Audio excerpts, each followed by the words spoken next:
Hi, I'm Brendan Kerr, and I'm part of the Liquid Force Response Redesign team. So for this project, you're probably wondering what kitesurfing is. Kitesurfing is a sport where you're pulled across the water by a large inflatable kite using a bar that connects you to this kite. And this bar allows you to control the power of your kite as well as steer your kite in the direction you want it to take you across the water. Hi, I'm Alden Simmer, and I'm a member on the Liquid Force Response Redesign team.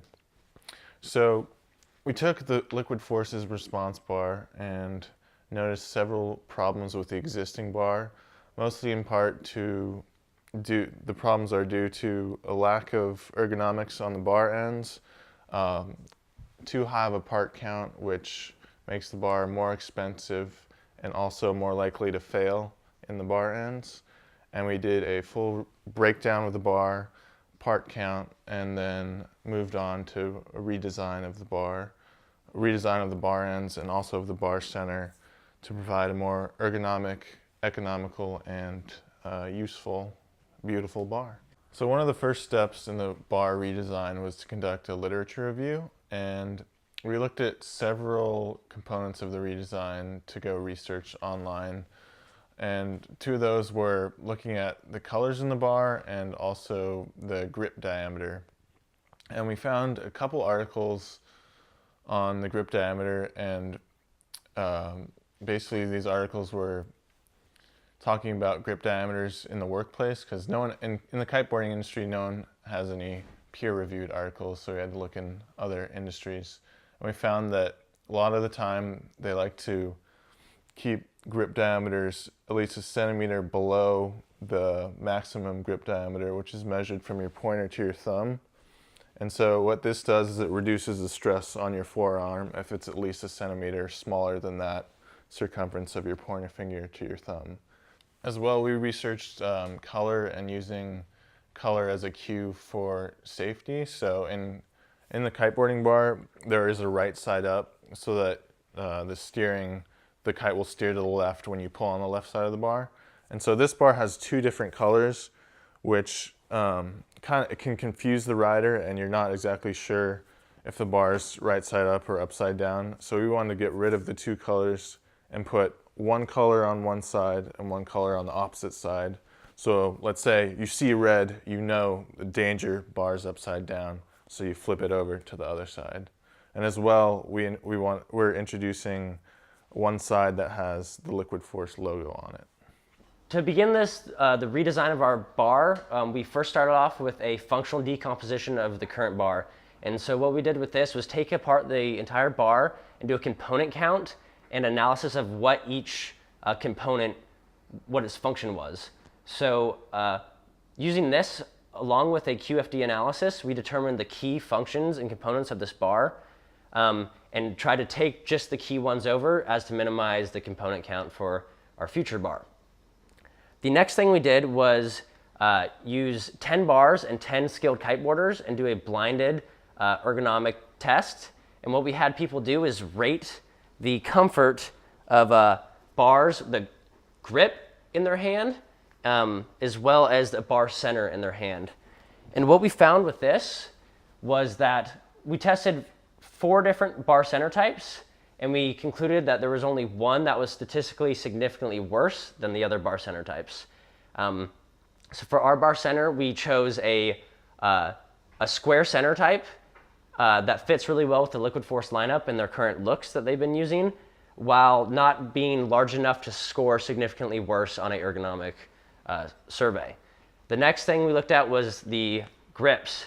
And we tested 3 different types of grips. One was taller than wide, one was wider than tall, and one was circular. And we were rating on just how they fit in your hand.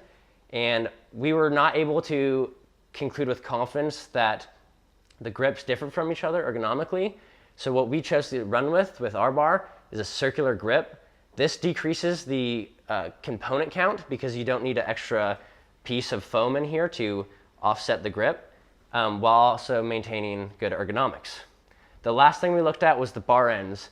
And for this, we didn't do a ergonomic survey. However, we looked at a component decreases was our main goal, and just design issue of how it looks and making it more beautiful and probably a safer bar end. What we did is we took this bar end, which these bar ends include almost 24 components, and we brought that down to just one bar end on each side, a single component. And this brings the component count down quite a bit, and also makes what we believe a more aesthetically pleasing design. For the environmental and social impacts of our redesign of this bar, what we really wanted to focus on was a component count decrease. And so what we have done is eliminated a lot of these plastic parts. There's lots of small plastic pieces that had high scrap rates. And we changed those into more of one large aluminum piece that would be casts, which has a really low scrap rate and has no waste. And for social impacts, there's a lot of safety within a bar, and you don't want the bar to be hurting anyone. It's their user interface with a kite. So we just wanted it to be very simple, have no chance of breaking, so we built a very durable bar. And a bar that doesn't have any pieces that can cut you, and is just a very sleek, smooth design. Economically, we believe this bar will be a lot cheaper to produce and can also sell at a similar or higher value than the old bar. The reason behind that is these cast parts are less than $1 each, and you have that lower scrap rate and less molds you need to make because there's fewer components. You're reducing the number of molds and allowing you to produce this part at a lower cost. So in the kite industry, it's very common to come out with new iterations of your product or new products every year to keep up with the changing markets and your competitors. And we believe that this bar is very customizable for new iterations, including possible different colors or diameters of grips for example, women's or just custom orders if someone wants to have a more personalized bar. And this is a great customization because it allows postponement of your kind of work in progress, where the grip is one of the last steps in the bar. So you can assemble to order essentially and not have a bunch of different colored bars sitting in stock and need to sell or push a certain amount of those. So for our prototype, we decided to use both aluminum and carbon fiber for just machinability and also to keep our prototype light and stiff. So for our bar center, we went with a machined aluminum part. This part was a 4-axis part that we machined in the 4-axis mill on campus. So when we designed this, we wanted to make sure we could actually machine it for a prototype. So some of the features in this, we wanted to make sure you could cast it as well, because that's what we're going to do, hopefully, for production. But the way we turned it is we cut this down to length, we turned it on a lathe, and then we put it in the 4-axis mill and did the center part. For the bar ends, we did this as it was a 4-fixtured part. It was quite complicated, but we were able to make it. In the production model, this would actually come down to the radius of the tube. So if you see here on our bar, it doesn't actually fade into the tube perfectly. This was because it was very hard to machine. So in our cast part, we would actually make this nice and smooth and feed into our bar. When we made our bar, we ended up using glue on our bar ends. We don't know if this is the perfect way to go. We still want to do more research on that. So we recommend that Liquid Force should go into some more research on what epoxies they should use, or maybe if they should even use epoxy on their bar ends. So the epoxy we used is DP420. It's a really strong high-end epoxy that we believe is plenty strong for this application. Our one worry is we might get galvanic corrosion between the bar end and the carbon fiber tube. So testing would have to be done to make sure that that's not going to occur. So for our bar end, we went through 4 iterations. We started with a very simple small bar end that we just wanted to support the actual line that comes out of the end. But as we moved along, we kind of thought we wanted to make it a little bit more complicated to just make it look really nice. So a lot of bar ends have just a piece on the inside and then the big EVA overmolding, but we found that was quite ugly and didn't want to go that route. So in the end, we came up with this bar end. For our prototype, it's all just a CNC'd aluminum piece.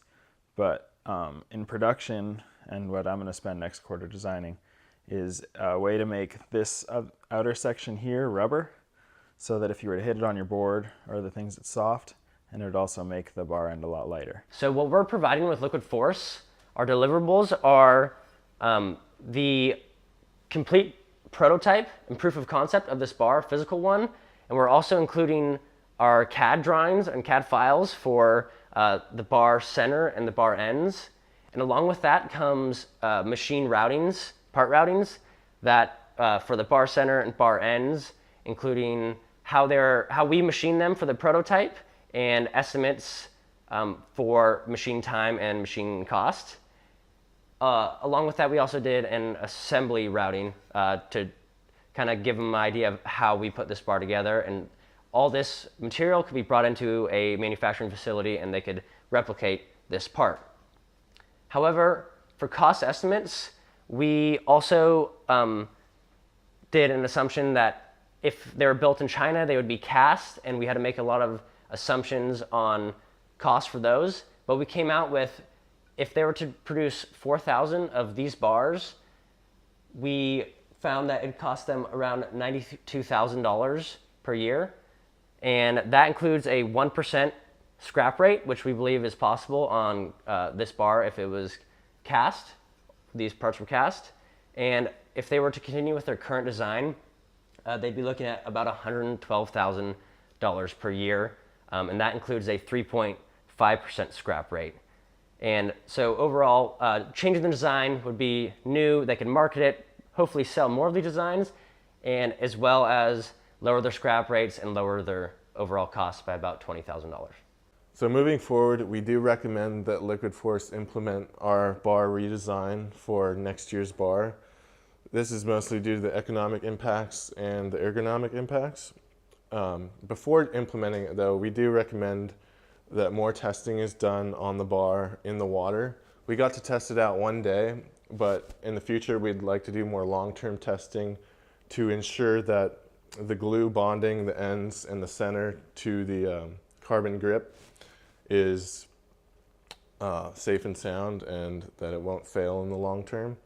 We did get one day of good testing in and the bar was super solid, but we would definitely do more long-term testing.